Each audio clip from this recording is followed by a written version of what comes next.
দেখতে দেখতে একটা বছর তোকে ছাড়া পার করে দিলাম। তোর ওই সোনার মতো মুখ, মায়াবী চোখ আর চাঁদের মতো হাসিটা খুব মিস করি ভাই। প্রতিটা দিন, প্রতিটা মুহূর্তে তুই আছিস স্মৃতির পাতায়, হৃদয়ের মাঝে। একটা বছর তুই আমাদের ছেড়ে কত দূরে আছিস, কিন্তু তাও মনে হয় যেন কালকেই তো একসাথে ছিলাম। হ্যাঁ, তুই আমাদের দুই নয়নের মণি। দুই হাত দিয়ে দিদিরা তোকে আগলে রেখেছিল, তোর চারপাশে সবাই মিলে ঘিরেছিলাম তোর কিছু হতে দেব না বলে। তাও দেখ কিভাবে, কোথা থেকে কি যে হয়ে গেল জানি না। তোকে পুরোপুরি আমাদের থেকে ছিনিয়ে নিয়ে গেল। আমাদের বাগানের সব থেকে সুন্দর গোলাপটা ছিলিস তুই, আর তার জন্য ভগবান সব থেকে সুন্দর গোলাপটাই ভগবানের নিজের চরণে তুলে নিলেন। জানি তুই ভগবানের কাছে খুব ভালো আছিস, কিন্তু সব জেনেও যে তোর জন্য মনটা মানে না। একবার তোর ওই মিষ্টি হাসি মুখটা আর মায়াবী চোখটা দেখতে খুব ইচ্ছা করে। তোর মুখের ওই মিষ্টি ডাকটা, দিদি, খুব মিস করি এই ডাকটা শুনতে খুব ইচ্ছা করে, কিন্তু তাহার পাই না। শুধু একটা কথা জানতে ইচ্ছা করে, কি অপরাধ ছিল আমাদের, বা কি এমন করেছিলাম, কি অন্যায় ছিল যার জন্য এমন ভাবে আমাদের থেকে দূরে সরিয়ে নিলে আমাদের ভাইটাকে। আমরা এখনোই ভাবতে পারি না যে এত বড় রোগটা ভগবান তোকেই দিয়েছে, আর সেই রোগের সাথে তুই লড়াই করেছিস, এত কষ্ট পেয়েছিস, সবটা তুই মুখ বুজে সহ্য করে গেছিস। কাউকে একটুও বলিসনি যে আমার কষ্ট হচ্ছে, না মাকে না দিদিদের। তুই ভালো মতোই জানতিস তোর কষ্ট পেলে তোর মা, তোর দিদিরা সেটা সহ্য করতে পারবে না, তাই তুই এসব কষ্ট সব মুখ বুজে সহ্য করে গেছিস। এক একটা কেমোর জ্বালা কতটা কি সেটা তো আমরাও জানি, কিন্তু সেই কষ্ট তুই সব মুখ বুজে সহ্য করে গেছিস। এক ফোঁটা মায়ের চোখের জল ফেলতে দিবি না বলে মাকে একটা কোনো কথাও বলতিস না, শুধু মায়ের মুখটা দেখতিস, মায়ের মুখে হাসি আছে কিনা। মা যদি লুকিয়েও ঠাকুরের কাছে কাঁদতো, তুই ঠিক ধরে ফেলতিস। তুই মাকে বলতিস, তুমি কেঁদেছো, তোমার চোখ মুখ এমন লাগছে। মা বলতো, না তো আমি কাঁদিনি। আর আজকে দেখ, যেই মানুষটা তোর জন্য এত কাঁদছে, তোকে একবার দেখার জন্য পাগলা হয়ে যাচ্ছে, আর সেই মানুষটা তোকে একবারের জন্য দেখতেও পাচ্ছে না। আর তুইও মাকে বলতে পারছিস না, মা তুমি কেন কাঁদছো, আমি তো আছি। এই কথাটা মা শোনার জন্য অধীর আগ্রহে বসে আছে। সব সময় সবার আড়ালে বসে বসে মা কাঁদে শুধু তোর জন্য, তোকে কাছে পাওয়ার জন্য। তুই একবার এসে মাকে মা বলে ডাকবি, মা তুমি কেঁদো না। মা শুধু সেই আশায় বসে আছে। মা আরো বেশি কষ্ট পায় কেন জানিস?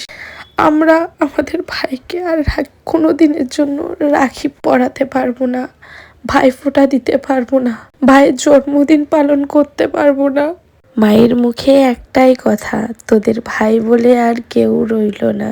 দিন রাত শুধু ঠাকুরের কাছে বলে যায়, আমার ছেলের কাছে আমাকে নিয়ে চলো, আর তা না হলে আমার ছেলেকে আমার কাছে ফিরিয়ে দাও।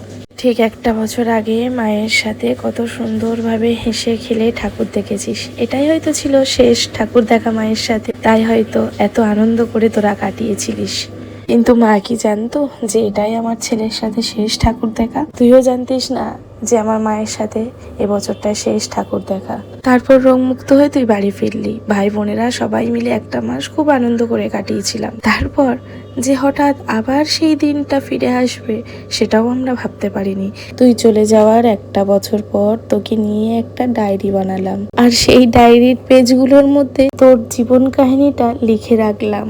তারপর আবারও শুরু হলো আমাদের সেই ছোট্ট ভাইকে নিয়ে দ্বিতীয় যুদ্ধ শুরু হলো। সেই যুদ্ধ শুরু হওয়ার পর যখন ডাক্তাররা হাত তুলে দিল, তখন একমাত্রই ভরসা ছিলাম ভগবানের। তারপর আমার সেই ছোট ভাইয়ের ট্রিটমেন্টটা চালানোর জন্য হাত জোর করে সবার কাছে ভিক্ষাও চাইলাম। পুরো অনাথের মতো আমরা ঘুরে বেরিয়েছি সবার কাছে, শুধুমাত্র আমার ছোট ভাইটাকে সুস্থ করে তোলার জন্য। ভেবেছিলাম এই যুদ্ধে আমরা ঠিক জয়ী হব।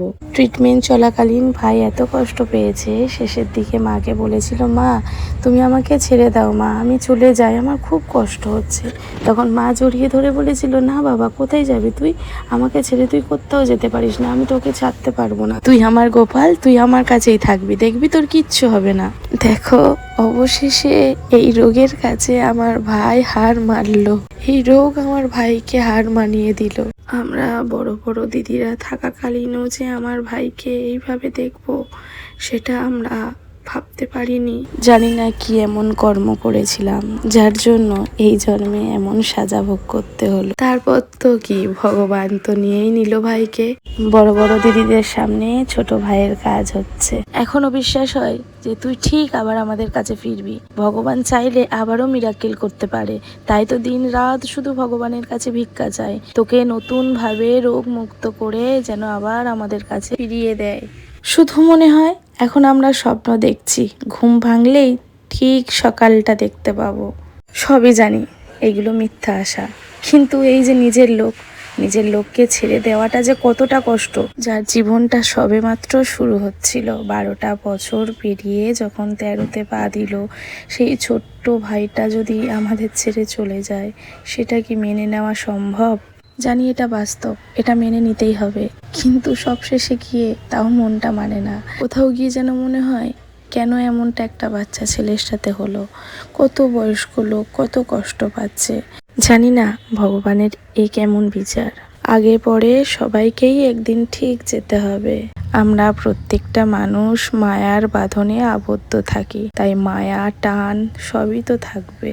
বাবা মা দিদিরা সবাই উপস্থিত, সেখানে একটা ছোট বাচ্চার কাজ হচ্ছে, যেখানে কিনা তার গলায় মালা পরানো, চন্দনের ফোঁটা।